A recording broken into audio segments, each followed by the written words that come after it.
Now, the problem that we have with our food supply, take most of the vegetation, most of the plant-based stuff, it's all super treated and or manipulated breeding so that it's not bred for what the components are, it's bred for taste.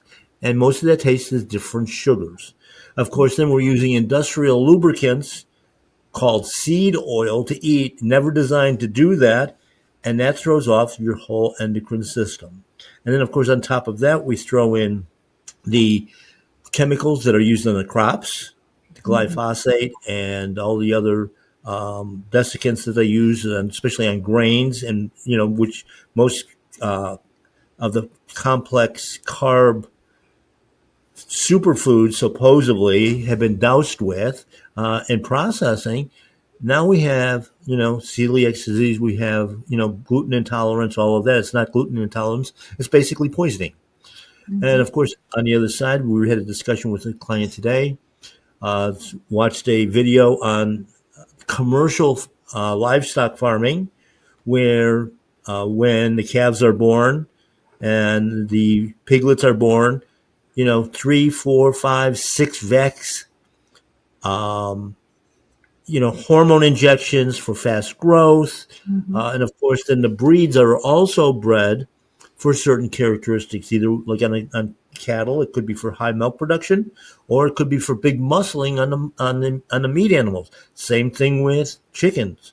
Are they bred for egg production, or are they bred for quick growth with meat? And then, like on the meat chickens, a lot of them, because they grow so fast, their body can't support themselves. They all end up with broken legs because it's you're putting on that fat and not building up the bones.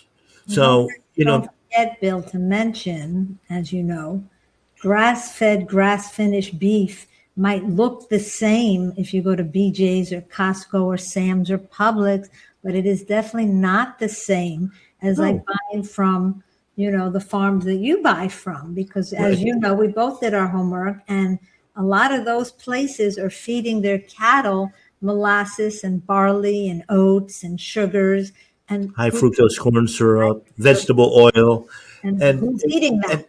and that we did that. That's a previous show. If anybody wants to look at it, that was on labeling laws and how deceptive that they can be and how they hide sugar under 35 different names, or all the preservatives, obviously, and the things that aren't on the label are even worse because, like the chemicals they use to fill a bottle.